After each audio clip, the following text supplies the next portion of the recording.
नमस्कार.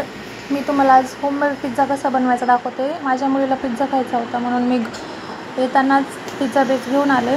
आजकाल बाहेरचे ऑनलाईन ऑर्डरचे पिझ्झा ना एवढे क्वालिटी नसतं त्यांचे. ते आपल्याला 2-3 दिवसापूर्वी बनवलेलं देतात, म्हणजे ताजं बनवून देत नाही. आणि त्यामुळे बाहेरचं प्लीज मुलांना देऊ नका खायला, त्यामुळे पोटाचे त्रास होऊ शकतात. आपण घरी पिझ्झा बेस घेऊन येऊन फ्रेश ऑनियन, टोमॅटो, चिली वगैरे, परत कॉर्न वगैरे सर्व त्याच्यात मटेरियल ॲड करून सर्व बनवू शकतो. मी काय केलं आहे, खाली तव्याला तेल लावून घेतलं आहे अगोदर बेसला, कारण ते चिटकू नये आणि त्याला चिटकू नये म्हणून. आणि नंतर बेसला मी सॉस लावून घेतला आहे, शेजवान चटणी लावून घेतली आहे. ॲक्च्युली मी ते लावतानाचा व्हिडिओ काढला नाही आहे, विसरले मी काढायचं. मग सॉस लावल्यानंतर, शेजवान चटणी लावल्यानंतर पिझ्झा सॉस लावायचा. मेयोनीज असेल तर मेयोनीज लावायचं थोडंसं, आणि चिली सॉस असेल तर चिली सॉस थोडंसं. मग नंतर वरतून ओनियन टाकला आहे, थोडं टोमॅटो टाकला आहे, चिली टाकलं आहे, आणि अगोदरच मी पनीरचं फ्राय करून घेतला होता. त्याच्यात थोडंसं हळद, मीठ, तिखट वगैरे टाकून. आता थोडं त्याच्यामध्ये हे टाकते, चीज टाकते आहे.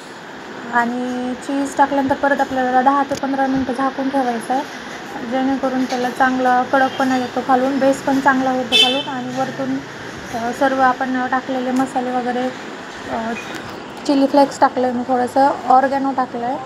आणि हवं असेल तुम्हाला थोडंसं स्पायसी वगैरे तर तुम्ही अजून दुसरे कोणते मसाले असतील ते पण टाकू शकता, चाट मसाला वगैरे किंवा तिखट मसाला.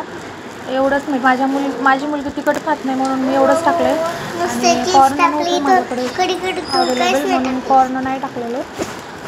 तर असाच होममेड पिझ्झा मी घरी बनवून बघितला. एवढा मस्त झाला होता, टेस्टी, आणि एवढा क्रंची झाला होता. बाहेरच्या पिझ्झापेक्षा एवढी चव आली होती ना त्याला की मी सांगू शकत नाही. खरंच तुम्ही एकदा खरंच ट्राय करून बघा घरी, आणि मुलांना होममेड काय पण द्या, पण होममेड द्या.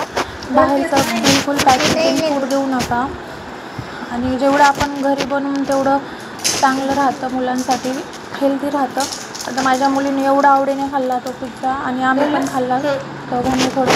आता मी चिली फ्लेक्स आणि ऑर्गॅनो सीझनिंग टाकते थोडंसं. माझी मुलगी जास्त तिखट नाही खात म्हणून मी एकच पॅकेटमधलं टाकलं आहे. त्याने काय होतं, थोडी टेस्ट पण छान येते आणि खायला पण थोडं स्पायसी लागतं, मस्त लागतं. आणि नंतर झाल्यानंतर 20-25 मिनटं तसंच ठेवून द्यायचं झाकून त्याला. एकदम कडकपणा होतो आणि एकदम टेस्ट लागतो. माझ्याकडे ओव्हन आहे, पण ते दुसऱ्या गावी आहे, त्याच्यामुळे म्हणजे दुसरीकडे आहे मुंबईला, त्याच्यामुळे ओव्हन सध्या नाही. मी सध्या गावी असल्यामुळे असंच घरीच बनवलं आहे. नाहीतर ओव्हनमध्येच केला असता. ओव्हनमध्ये केल्यावर अजून बेटर रिझल्ट येतो आणि छान पण होतो. तरी पण खूप छान झाला होता, टेस्टी, एकदम टेस्टी झाला होता. मी सांगू शकत नाही. दिसायला पण छान आहे आणि खायला पण छान आहे. नाहीतर काही व्हिडिओमध्ये फक्त दिसायला दाखवतात, पण टेस्ट मात्र बिलकुल नसते.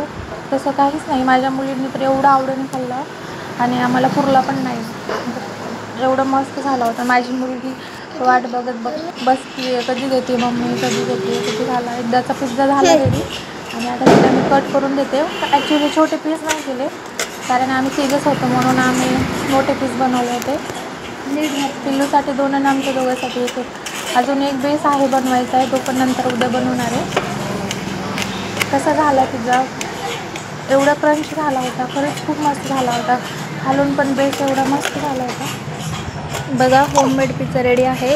नक्की ट्राय करा घरी, आणि कसं झालं आहे मला पण सांगा आणि शेअर करा. खरंच घरी बनवून द्या मुलांना. जे पण द्यायचे ना घरी बनवून द्या, फ्रेश आणि ताजं, कारण मुलांसाठी हेल्दी पण असतं ते. आणि प्लीज बाहेरचे फूड्स देऊ नका, घरात बनवून द्या. थोडा त्रास होईल थोडा बनवायला, पण घरातच बनवून द्या मुलांना. Bye, take care.